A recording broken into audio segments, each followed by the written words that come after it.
Om Shri Sai Ram, offering our collective prayers at the lotus feet of our most beloved Lord. Respected elders, brothers, sisters, students, and everyone watching us live from around the world.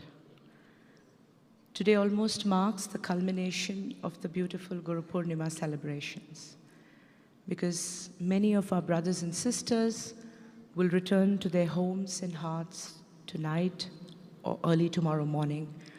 All our students will return to their campuses. But what we have witnessed in the last couple of days has been completely mesmerizing. And I'm sure each and every one will agree with me on that. Today, Swami has commanded me to share my experiences. Honestly, I don't know where to start. He said, backstage, he said, talk about from the time you came to know of your little brother, Madhusudan.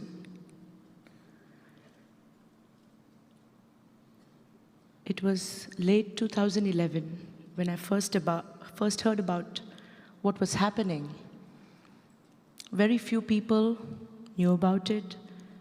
A lot of skeptics, even during those very early days. And I was still in Dubai, having a corporate career. And I rushed to experience my Swami.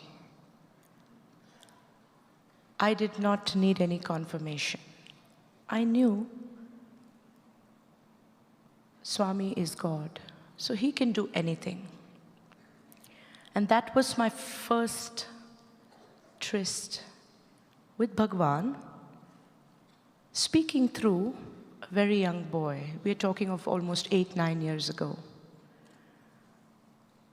And in a few months, I left my job. I said, if Swami is here, if he is continuing his mission in this most phenomenal way, I must come back. And Swami said, yes, you must come back and be part of my mission, because I have trained you all these years for this period of my mission. And that is when it all started with my dear little brother, Madhusudan. Those early days, he would call me Akka. And today, when I bow at his feet, in front of my very own eyes, what I can see is the ascension of man. I had a very vivid dream this morning. I had a very, very vivid dream this morning. Swami was there, and next to him was Brother Madhu. Swami looked at me, pointing out to him, and said, you see, ascension of man to God. Man to God. He said, this is what I have to do with each and every one of you. Man to God. We will have an ascension day, he said. And then I immediately thought, when I woke up, the words of Swami Brahmananda. Swami Brahmananda was the very first disciple, or in fact one of the direct disciples of Swami Vivekananda. And in fact he was the first president of the Ramakrishna Math and the Ramakrishna Mission. And he would tell his disciples, he would say, you see, if you want inner peace, or if you want to realize God, you have to wait. Spiritual realization is a question of time. And during this period of wait is all about the struggle. The mother bird knows when exactly to crack open the egg to reveal its little baby. The Divine Mother knows when to pick you up so that you may attain that realization. But that period of wait, that period of struggle which is there, is very tough. It's not easy. Sometimes there's joy, sometimes there's hope, sometimes there's despair, sometimes there's sadness. But it's a battle. It's a battle to attain that ultimate divinity. I remember in those very early days when Swami very graciously picked me to travel around the world with him. It seems like yesterday, but it was such a joy to be with Brother Madhu. Because I'm sure every single devotee who's seated here from the various countries will agree with me that if there is any message, any email which is sent to Bhagwan, there is an instantaneous reply from him. It does not matter what time of the day or night it is. So once I asked him during one of our travels, we had gotten in very, very late. It was past 2 a.m. And we had just gotten into the host's home. And we were almost going to bed. It was a very long flight. And I thought, let me check my emails before I go to bed. And I saw a series of mails which he was replying to at that early hour. So when we woke up the next morning, I asked him, I said, you were so tired last night. Why didn't you go to sleep? You could have answered these in the morning. And he said, there are so many devotees around the world who send me messages in the hope that I pray to Swami, what right do I have to come between them and their Lord? So it doesn't matter what time of the day or night it is. It is my responsibility and my duty to reply to these messages. What I have seen during these travels, especially during those very early days, is the fact that him as a personality, kind, all the time helping, all the time putting others in front of himself. We might have had a long journey, we might have had 2 satsangs, there might have been many interviews, and even after an interview, there have been instances when he would come and help us wash dishes in the kitchen. That is what we saw of him. I'd like to narrate one instance which is very close to my heart. We were in Croatia and we were getting ready to go for the public satsang in the evening. So I served Swami his coffee and it was time for Brother Madhu to go into Swami's room. And the time was already up.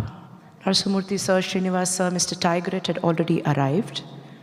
But Brother Madhu did not come out of his room. So I went to knock his room. I knocked and knocked, he did not open. So I messaged him to say, brother, are you okay? He opened the door, catching his stomach and said, I've had some kind of a food allergy and my stomach is paining so much. I don't think we will be able to go for the public satsang. And really, he was crying in physical pain. He was holding his stomach and crying.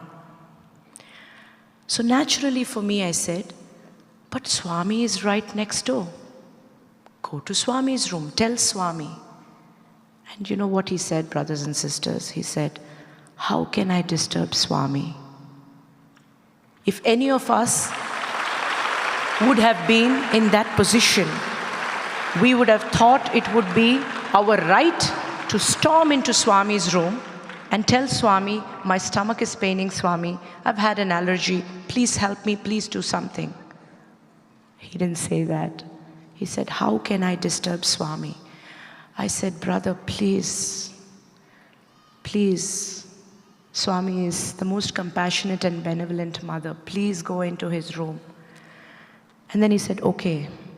And then he went into Swami's room, of course. Swami cured him of that stomach pain and that allergy. And then we went for the public satsang. These are just little instances, little snippets of him as a personality. And from that first day, since I met him, till today, we have had many candid conversations. We have traveled around the world. We have spoken about various topics. Of course, the favorite topic being Swami and what Swami is trying to teach us. What is Swami trying to do? That's been our favorite topic, because every single moment there is a learning. And in that learning comes a little tidbit for us to take away, because there is a little tidbit in that learning itself. And that is that little tidbit which he would say, you know what? This is what Swami said. This is what Swami felt. This is how he felt. And this is what he said.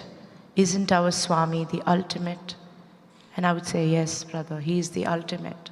There was once a time, coming back to the point that he is such a selfless person. Yes, we can all say, yes, we are all selfless. We put others ahead of us, like Swami has always said. But he takes it to a completely different level. We were in Fiji, this was about a couple of years ago, and Swami had invited a lot of other guests from various countries. It was almost like an island retreat. So after dinner, Swami said, you can all have a little cultural gathering together. I am not coming. I am going to go and retire. You all go and enjoy the cultural show. So there was Brother Praveen, myself, and we asked Brother Madhu, we said, do you want to go for the cultural show? What is it that you want to do? He said, no, maybe let's just go for a walk. So we went for a short walk right there where, so it was quite literally on one side, there was a cultural show happening. Literally on the other side, we went for a walk. It was beautiful, full moon day, and the ocean looked splendid. So I told Brother Madhu, I said, can you imagine how it would be if Swami was to be here? Just the three of us and Swami, looking at the moon and this ocean. And then he looked at me and said, are you serious? You want to invite Swami at this hour? I said, brother, please, what a joy it would be. And then he looked at me and he said, okay, I will do this for you because you're deeply yearning this. In a fraction of a second, Bhagwan was there. And Swami spoke about the secret of his creation. He spoke about various things. He spoke about why the ocean tastes salty. He spoke about how there are 1 lakh universes in this cosmos, in this creation. And then after some time he said, this time of the hour or this time of the night is not for people like you. You better go to bed. It is only for Rakshasas. So we humbly prayed to Swami, thanked him that he had appeared on that beautiful full moon night by the seashore. And then as we were coming back, brother was sharing with us what he actually saw. He said, the moment you prayed, he said, I was wondering, how will Swami come? Where will he sit? There is no throne here. So he said, the moment I thought, where is Swami's throne? He said, there was a throne which descended, a massive throne which descended from the skies. There were angels who brought this throne, which was like a massive lotus petal. And he said, Swami glided on the ocean and walked. He was huge, like a Vishwarupam. And then he walked and he came to the human size, and he came to his 5 feet 3 inches, sat on that lotus throne which descended from heaven and spoke to us for 10 minutes. It's been an incredible journey for me, personally. But what have I learned in this? Swami has always said, I cast my people again and again in a drama. When I cast you, you enter with joy. You play your part with humility and you exit with dignity. We are all leaving impressions and footprints as He has given us this human birth. But what I am going to personally miss is the fact that I will miss a younger brother. Today he is my guru. I am going to miss all those wonderful, candid talks. I am going to miss all those really insightful conversations. Because to me, at all times now, he is Bhagwan.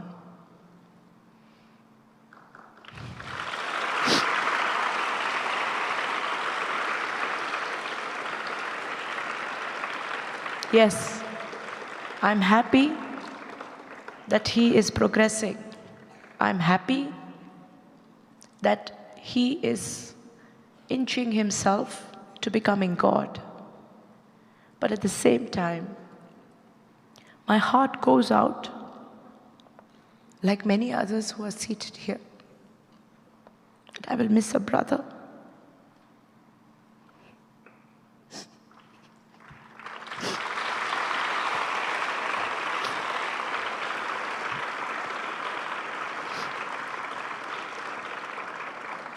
Because, like Swami Brahmananda said, we have closely seen his struggles, night or day. Whether we've traveled long distances or whether we've traveled short distances, he is there for his Lord. No wonder Swami said, he will never say no to me. I've never seen him say no to Swami. It's always, yes, Swami, whatever you wish, whatever you want. Yes, we may say that. We say, yes, I can do it. No, we cannot. Not now. It's a very hard struggle. It's a struggle. But we are all aspiring. We can only aspire because we can only be there. It is for the divine to pick us when He wants. A few days ago, I asked this question to Swami. I said, Swami, how can I become like Madhu? And Swami told me, he said, Bangaru, let me tell you the truth. He said, a painter has several brushes stacked. When he's doing his masterpiece, he picks a thick brush when he wants. And when he needs a thin brush, he puts the thick brush back and he picks the thin brush to do a thinner stroke. So you just have to be available in that stack of brushes because you do not know when I will pick you. Your duty is only to be available. Madhusudan was available. And that is why I picked him. He went through his phase of struggles. He retaliated. He agreed. He smiled. He got angry with me. He did everything, but he was available. If you need to be a good role model, this is what you need to do. Be available. And I will pick you when I want. Because when I want, if you are not available, then the opportunity is missed. You will miss this boat. So I ask all the devotees around the world, I ask every single person who've been debating, deliberating, throwing brickbats over the last 2 days, is this possible? Is this a reality? Is this a crazy place? I can only say one thing. Look at the initiatives, look at the projects around the world. Is this humanly possible? Can this be possible by any one of us? Over 30 countries and all that is happening. Is it possible? Of course it's not possible. Because there is a divine guidance. And that Lord is using him as an instrument. He's a hollow flute. And that is why Swami takes over his body and does what he wants. Recently, when we were in Spain, probably that would be my last very long dinner conversation with him. I asked him this question. Do you feel it when Swami is inside? Do you know what's happening? He says, no. He takes over, and I'm just there. I'm just available for him. And that is the biggest ever lesson I have personally learned. But yes, I will miss my brother, Sai Ram.